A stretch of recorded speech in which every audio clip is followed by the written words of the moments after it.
Move to our first debate, Mr. Peter Hain, Zimbabwe and Blood Diamonds. Mr. Hain.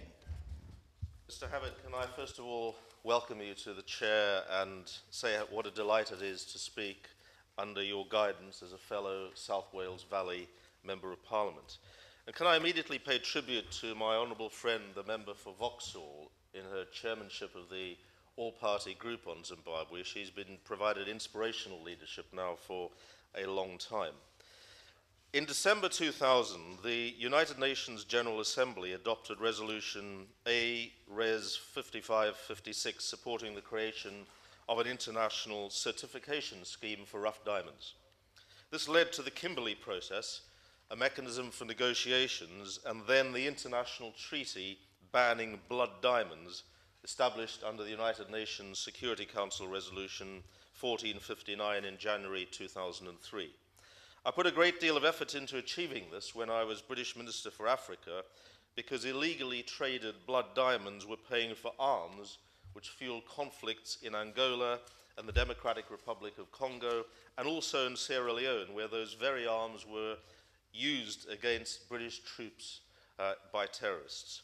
Now we're seeing a different kind of blood diamond from Marangi in Zimbabwe, and it's high time that the Kimberley process and the World Diamond Council stop turning a blind eye to serious abuse with an anti-democratic, violent purpose.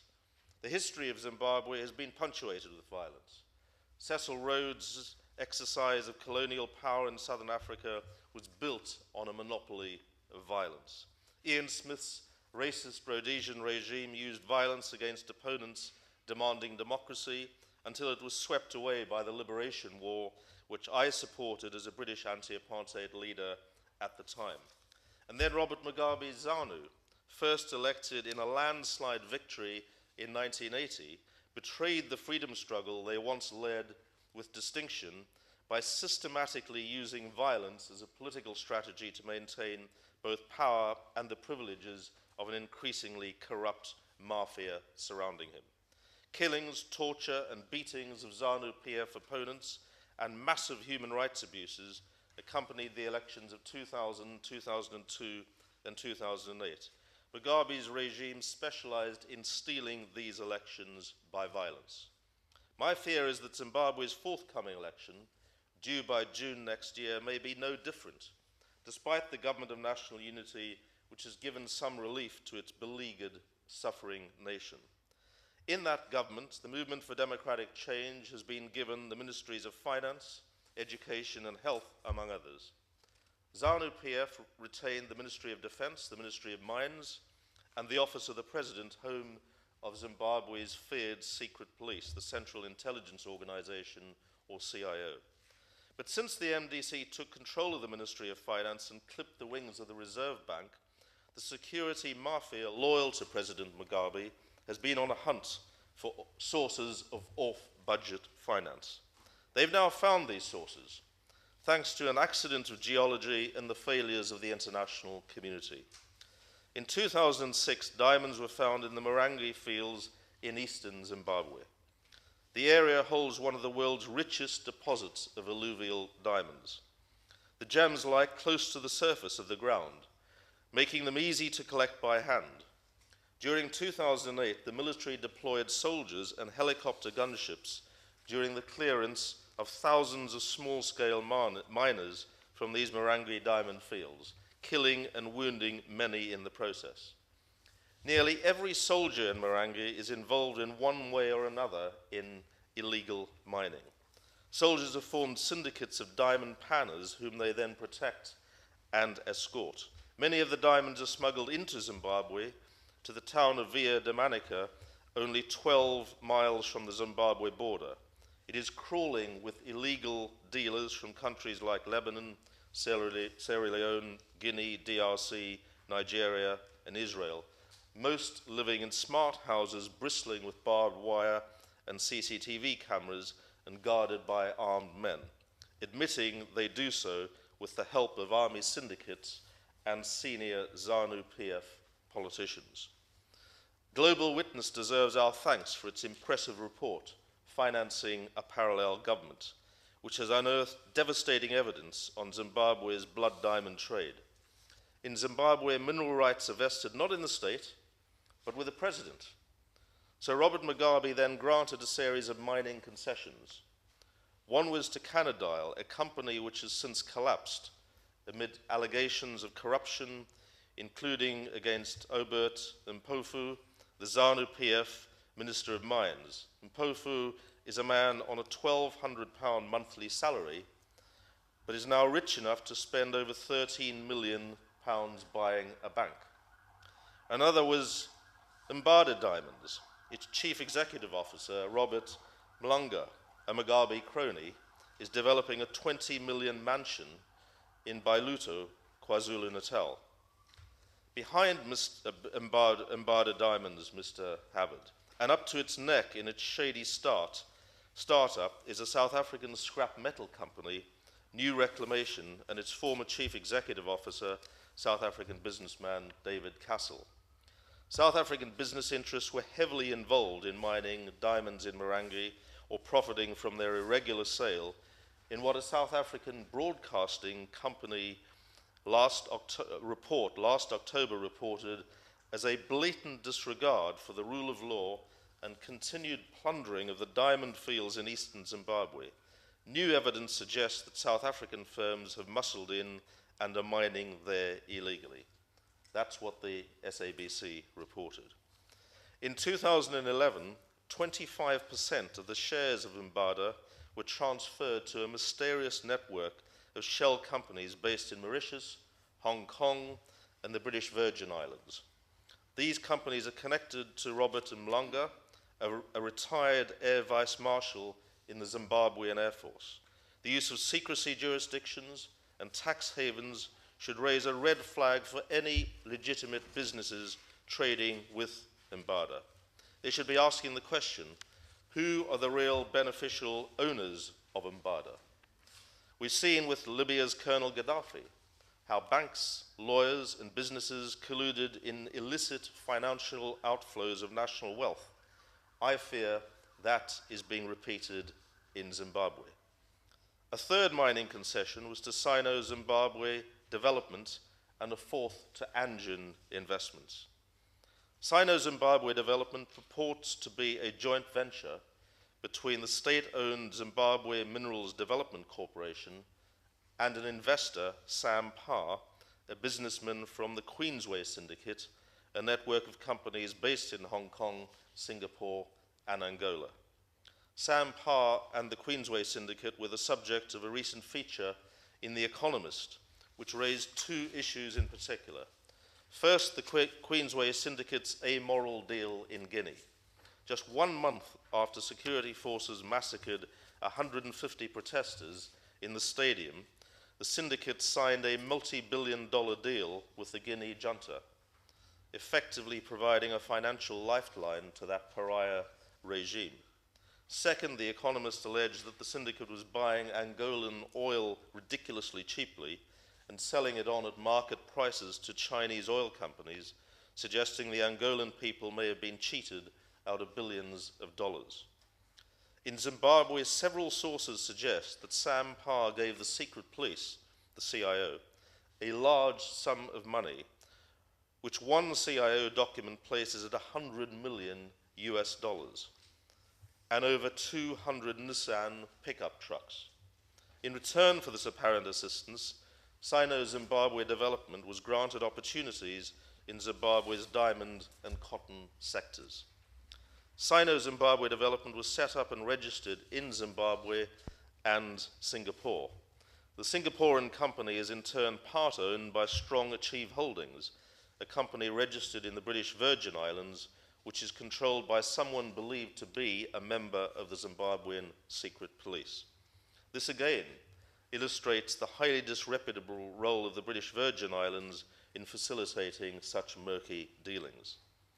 Sino-Zimbabwe Development is ostensibly a legitimate business, yet its three Zimbabwean directors, Gift Callisto Mashengete, Masimba Ignatius Kamba, and Pritchard Zoe, are all believed to be members of the CIO, and the firm is in reality a front company for the Zimbabwean secret police. Anjin Investments purports to be a joint venture between a previously unknown Zimbabwean firm, Matt Bronze, and a Chinese construction company.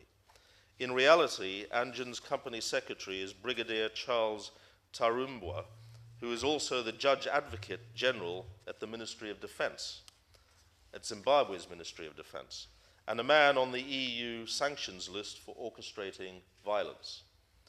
Anjin's executive board includes Martin Rushawaya, the permanent secretary of the Ministry of Defense, and serving and retired military and police officers. Anjin claims to be the biggest diamond mining company in the world and has been described by informed observers as having the potential to be the next De Beers. In reality, Anjin is a front for the Zimbabwean military. Nor does this shadowy activity involve only diamonds. On the 27th of June 2012, last month, the Russian business newspaper Kommersant reported that Zimbabwean officials had approached Russian companies with a prospective platinum deal in exchange for attack helicopters. A Russian joint venture, named by Kommersant as involved in the deal, is called Ruszim and Rushchrome. The deal is ostensibly with a parastatal Zimbabwe Minerals Development Corporation. However, Anjin's Brigadier Charles Tarumbwa is company secretary of the Russian joint venture, and the chairman of its executive board is Martin Rushawaya, the permanent secretary at the Ministry of Defense, who's on the board of Anjin. Again, the planned deal seems to have been cooked up by the Zimbabwean military-industrial complex. Why is this important?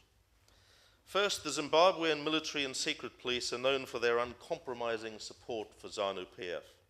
It has even been alleged that money from SAM-PA has been allocated towards a CIO smear campaign against the MDC Prime Minister Tsvangirai called Operation Spiderweb. If the secret police have access to off-budget sources of funding, they can set and finance their own agenda in flagrant breach of democratic and civilian control of the security forces budget. Second, Zimbabwe desperately needs tax revenues. Life expectancy at birth in Zimbabwe is 47 for a man, 50 for a woman. The government is slowly rebuilding the education and health infrastructure after the devastation wrought by years of misrule and the hyperinflation of 2008. Out of a budget of $4 billion US, the MDC Finance Minister Tendai Biti was promised $600 million US in diamond revenues by the Ministry of Mines. Yet he recently stated that Anjin had not paid 1 cent to the Zimbabwean Treasury, adding that Anjin's failure to remit diamond proceeds to the Consolidated Revenue Fund was in breach of the Constitution. Anjin claimed that they paid some money to the ZANU-PF-controlled Zimbabwe Minerals Development Corporation, yet none of this has yet reached the Finance Ministry's Consolidated Revenue Fund. Diamond revenues are being siphoned off when Zimbabwe needs teachers and nurses, not attack helicopters and secret police thugs. Third, there's a real risk that any money given by SAM-PA, Anjin and Sino-Zimbabwe Development to the security forces will fund human rights abuses in the run-up to next year's election. Let us remember that in order to cling on to power in the 2008 election, soldiers, ZANU supporters, secret policemen, and so-called war veterans, a pseudonym for Mugabe's thugs, killed 200 people, tortured and assaulted 5,000, and forced 36,000 more to flee their homes. So what can the British government do? I urge the government to engage with the Southern African Development Community facilitators to push the issue of security sector reform and democratic and civilian control of their budgets up the agenda in forthcoming negotiations. Mr. Havard, in the long term, much more must be done to regulate the diamond industry properly. I feel very strongly that the Kimberley Process Certification Scheme, designed to stop the trade in blood diamonds, has failed to deliver on the original objectives we designed for it during my time as Foreign Office Minister between 2000 and 2002. It has three weaknesses which have not been addressed. It does not cover polished gems, only rough diamonds. It only applies to crimes committed by rebel groups, not human rights abuses committed by governments like Zimbabwe's. And it does not enforce its own rules properly, with a scheme found wanting when confronted with problems in Venezuela, Cote d'Ivoire, and Zimbabwe. The Kimberley Process report on Anjin praises the modern security procedures of the company. It makes small recommendations to reduce the risk of theft and smuggling, and it thanks the Minister of Mines for his cooperation. Yet not once does it ask who owns Anjin. This is willful blindness on the part of the Kimberley Process, a blindness that led member states, including the UK, acting through the European Union, to authorize exports of Anjin diamonds. Let us be clear. Zimbabwean military-controlled blood diamonds are now sold within the European Union and almost certainly within the United Kingdom, appearing on wedding rings all over the place. It's time for the jewellery companies to stop hiding behind the facade of the Kimberley Process and take responsibility for their own supply chains. Each company must ask, where do my diamonds come from? Under what conditions are they mined and traded? And who benefits from their sale? This system, known in the jargon as supply chain due diligence, was first developed for the trade in conflict minerals sourced from the Democratic Republic of Congo. It should be adapted for the trade in diamonds and other gems, so that these resources can play a constructive role in the development of other countries at risk, such as Zimbabwe, Afghanistan, and Burma. I urge the British government to commission the OECD, which has played an important role in working out the details of such a scheme for the trade in gold, tin, tungsten, and tantalum, to examine how it could be applied to precious stones such as diamonds. And I hope that the Minister will give us some indication about that when he replies. The European has placed many individuals and entities on restrictive measures, travel bans and asset freezes. One such entity is the Zimbabwe Minerals Development Corporation and its subsidiaries and joint ventures. Bizarrely, Anjin is not on the sanctions list, despite there being a more compelling case for its inclusion than other mining firms who are sanctioned by virtue of their association with the Zimbabwe Minerals Development Corporation. Recently, the Zimbabwe Deputy Minister of Mines stated in Parliament that, and I quote, Anjin is owned by the Chinese and the government of Zimbabwe, where ZMDC, the Zimbabwe Minerals Development Corporation, owns 10%, and Zimbabwe Defence Industries owns 40% shareholding. Close quotes. Given that both the Zimbabwe Defence Industries, wholly owned by the Ministry of Defence, and the ZMDC are already on the sanctions list, it seems to me that Anjin should be listed as well, not least on the grounds that it is a subsidiary of listed entities. Even stranger, in my view, is the news that at its Foreign Ministers' Council on Monday, the European Union is proposing removing or suspending some or all targeted sanctions. To do this less than a year before Zimbabwe's next election could be very damaging. I asked the Minister, are European Union and UK officials really suggesting removing an asset freeze on someone like Didymus Mutasa, former State Security Minister and accused by the EU of being involved in the murders in Makinaland, or lifting the EU travel ban on our old friend Brigadier Charles Tarumbwa, who's accused by the European Union of being, and I quote, directly involved in the terror campaign waged before and during the elections, and of being, and I quote, in charge of torture base in Makoni West, Mutasa Central in 2007-2008. Mr. Havard, instead of suspending sanctions at the behest of ZANU-PF, Monday's European Union Foreign Ministers meeting and the British government should argue for Sampar, Anjin, and Sino-Zimbabwe development to be placed on the EU's targeted sanctions list, and for the Zimbabwe Minerals Development Corporation to remain on the list. This should remain the case at least until the election, probably less than 12 months away, has passed off peacefully. By all means, if the intention is to wave a carrot and not just a stick, then suspend sanctions against some lower down the ZANU-PF command list, or examine the more calibrated strategy recommended by the International Crisis Group and being considered by Southern African countries. But make sure that substantive sanctions, such as asset freezes on Anjin and Sampar, are imposed so the security forces cannot build a war chest before the election. If off-budget financing of the security forces is not addressed immediately, then regardless of what happens to Robert Mugabe, Zimbabwe could soon be ruled by a free-floating securocrat elite, unaccountable, unelectable, and unstoppable. More than enough damage has been done already to the wonderful people of Zimbabwe, as a once prosperous country has been reduced to penury.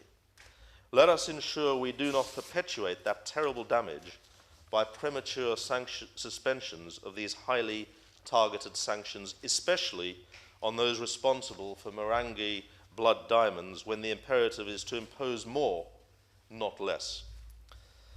Mr. Havard, the World Diamond Council and governments with a substantial diamond trade must also act to block blood diamonds from Marangi, or the whole diamond trade could well find itself tarnished and targeted by boycotts and protesters, just as was threatened until it acted in 2000.